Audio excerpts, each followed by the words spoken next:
सामान पहुंचाने का काम करते समय मुझे पता चला कि सफाई कर्मचारी का काम करने वाले मेरे माता पिता असल में दुनिया के बड़े अरबपति हैं। जो मैनेजर उनका स्वागत कर रहा था उसने मुझे देखा और गलती से उस महंगी शराब की बोतल तोड़ दी जो उस अमीर आदमी ने अपने बेटे के लिए रखी थी। वह तुरंत मेरे पास आया और मुझे डांटने लगा, लेकिन जब मैंने सामने खड़े अपने माता पिता और छोटे भाई को देखा तो मुझे लगा जैसे मैं कोई सपना देख रहा हूँ, क्योंकि बचपन से ही मैंने वही बचा हुआ खाना खाया था जो मेरे पिता काम से वापस लाते थे और वही पुराने कपड़े पहने थे जो मेरी माँ कूड़े से उठाकर लाती थी। लेकिन आज मुझे पता चला कि वे हमेशा से अरबपति थे। मैंने मास्क पहना हुआ था इसलिए वे मुझे अपना बेटा नहीं पहचान पाए। मैनेजर मुझे जल्दी से वहां से ले गया क्योंकि टूटी हुई शराब के पैसे चुकाना मेरे लिए नामुमकिन था। असल में आज मेरे पिता मेरे छोटे भाई के कॉलेज में दाखिले की खुशी में एक बड़ा समारोह रख रहे थे, लेकिन वहाँ मेरा नाम तक नहीं लिया गया। ऐसा लग रहा था जैसे मैं इस परिवार का हिस्सा नहीं बल्कि कोई अजनबी हूँ। वहीं खड़े होकर मेरा दिल पूरी तरह टूट गया। उन्हें कुछ भी पता नहीं था। मैं हमेशा यही सोचता रहा कि हमारा परिवार गरीब है, इसलिए उनकी आर्थिक मदद करने के लिए मैं खाली समय में छोटे छोटे काम करता था। मुझे लगता था कि जब मैं कॉलेज जाऊंगा तो अपने माता पिता की जिंदगी बेहतर बना दूंगा, लेकिन लगातार मेहनत और थकान की वजह से मैं एक गंभीर बीमारी का शिकार हो गया। मेरे पास जीने के लिए सिर्फ 1 महीना बचा था। जब मुझे यह पता चला तो मैंने सोचा कि बचे हुए समय में ज्यादा से ज्यादा पैसे कमाकर अपने माता पिता के लिए छोड़ जाऊंगा, लेकिन उन्होंने मुझे एक ऐसा झटका दिया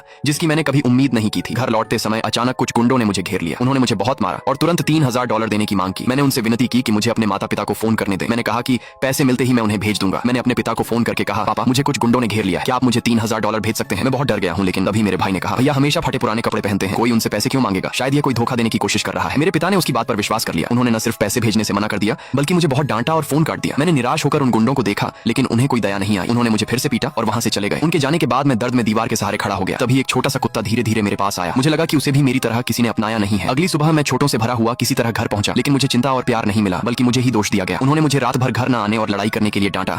फिर उन्होंने मुझे बाहर जाकर सजा स्वीकार करने को कहा। तभी वह छोटा कुत्ता मेरे पास आया और मुझे सहारा देने लगा, लेकिन मेरे भाई ने उसे लात मारकर दूर कर दिया। गुस्से में मैंने उसे पीछे हटा दिया। शोर सुनकर मेरे पिता बाहर आए। उन्होंने मुझे अपने भाई को धक्का देते हुए देखा और मेरी कोई बात नहीं सुनी। कुछ समय बाद खाना खाने का समय हुआ। टेबल पर रखा खाना देखकर मुझे इस प्यार से खाली घर की सच्चाई महसूस हुई। जब वे आखिरकार उस खाली घर में वापस लौटे तब उन्हें धीरे धीरे समझ आने लगा कि मैंने इतने सालों तक कितना दर्द सहा था, लेकिन तब तक बहुत देर हो चुकी थी। आगे का कहानी देखने के लिए